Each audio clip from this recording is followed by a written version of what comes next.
ये कहानी है खजाने की लालच की। एक गांव में सरजू और बिरजू नाम के दो दोस्त रहते थे। दोनों अपने अपने कामों में लगे हुए थे। दिन रात एक कर वो अपने परिवार का पेट पाल रहे थे। सरजू जो भी अपनी मेहनत से कमाता उसे खुशी खुशी स्वीकार करता और संतुष्ट रहता।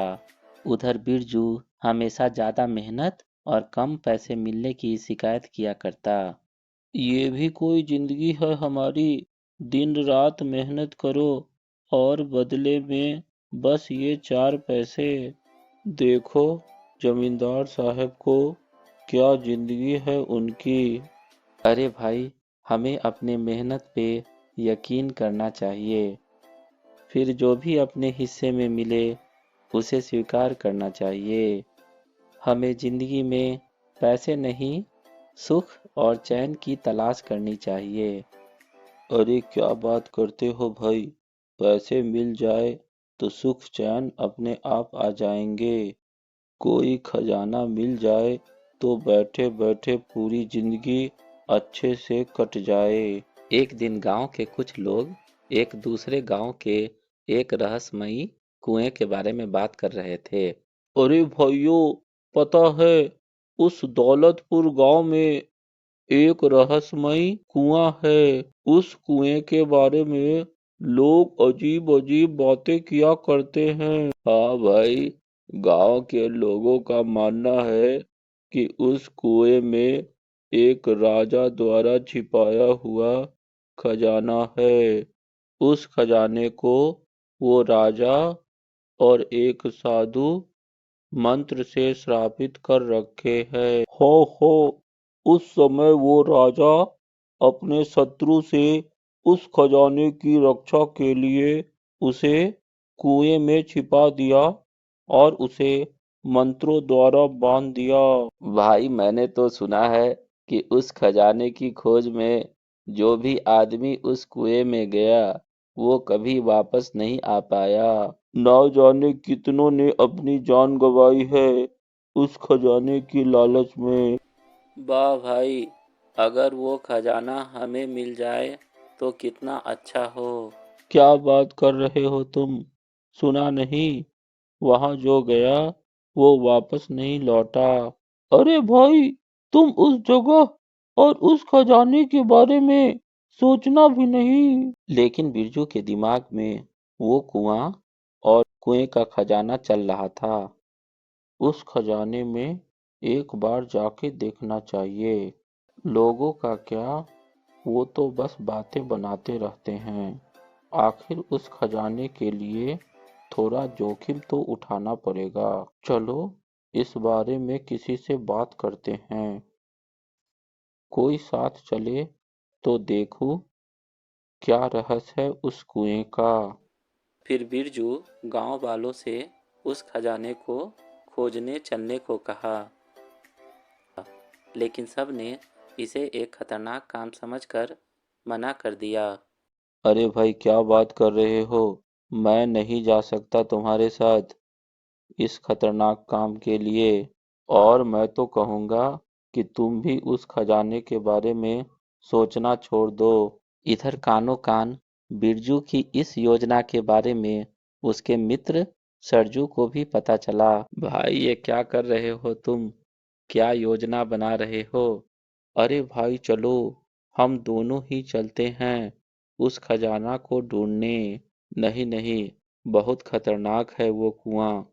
मैंने तो सुना है कोई अदृश्य शक्ति उस खजाने की रक्षा करती है। लेकिन बिरजू समझने को तैयार नहीं था और कहने लगा, ठीक है, मैं अकेला ही जाऊंगा और सारे गांव वालों को दिखा दूंगा रातों रात अमीर बनके। सरजू समझ गया कि इस पे लालच का भूत सवार हो गया है। ये अब रुकने वाला नहीं, इस पे मैं निगरानी रखता हूँ। फिर सरजू थोड़ा जागरूक रहने लगा और बिरजू पे नजर रखने लगा। इधर बिरजू एक दिन अकेला ही उस गांव की ओर चल पड़ा। सरजू को जब ये एहसास हुआ तो वह भी उसके पीछे चल दिया। अरे इतना समझाया मैंने, फिर भी वो खजाने की लालच में पड़ा है। चलो देखता हूँ इसके पीछे चलकर क्या करने जा रहा है ये। भगवान न करे अगर कोई खतरा हो तो मैं इसे बचाने की कोशिश करूंगा। बिरजू उसी कुएं के पास गया और चुपके से उसमें घुस गया। सरजू वहीं चुपके खड़ा था। थोड़ी देर में सरजू भी उस कुएं में घुस गया। बिरजू ने देखा कि उस कुएं के अंदर एक सोने और चांदी से भरा हुआ घड़ा रखा हुआ है। घड़ा काफी पुराना लग रहा था, लेकिन उसके सोने अब भी चमक रहे थे। बिरजू जल्दी से घड़ा लेने के लिए आगे बढ़ा, लेकिन तभी एक आवाज सुनाई दी और वहां एक यक्ष प्रकट हो गए। यक्ष बोलने लगे, अरे लालची इंसान, ये क्या कर रहे हो तुम? मेरे खजाने को हाथ कैसे लगाया तुमने? बिरजू का डर से बुरा हाल हो गया। मुझे माफ कर दीजिए, मुझे माफ कर दीजिए। मैं बस इस खजाने की लालच में यहाँ आया था। लालच? इसी लालच की वजह से मैं यहाँ इस घड़े की रक्षा करता हूँ। लालच की मैं एक ही दंड देता हूँ, मृत्यु दंड। तभी खतरे को समझकर सरजू भी सामने आ गया। मैं इस नालायक का मित्र सरजू हूँ यक्ष जी, आप इसे क्षमा करें, आप इसे क्षमा करें। एक मित्र के लिए तुमने अपनी जान की परवाह न की, तुम एक सच्चे इंसान लगते हो।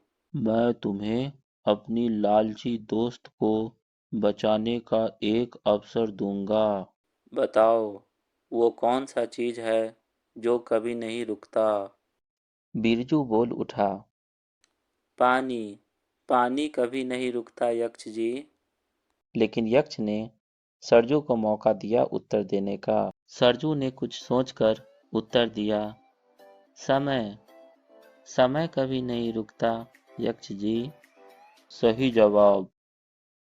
अब बताओ, इंसान के दुखों का मुख्य कारण क्या है? इस बार भी बिरजू ने जल्दी से बोला, इंसान के दुखों का मुख्य कारण है लालच। मैं अब समझ चुका हूँ यक्ष जी, लालच ही मनुष्य के दुखों का मुख्य कारण है। अच्छा है तुम्हें समझ में आ गया, तुम लोग अब जा सकते हो। मैं भी इस खजाने के साथ यहाँ से चला जाता हूँ। फिर वो यक्ष खजाने के साथ अंतर्ध्यान हो गए। उन दोनों ने सारे गांव वाले को इस घटना के बारे में बताया। गांव वाले सरजू के धैर्य और सूझबूझ की प्रशंसा की और कभी भी लालच न करने की शपथ ली।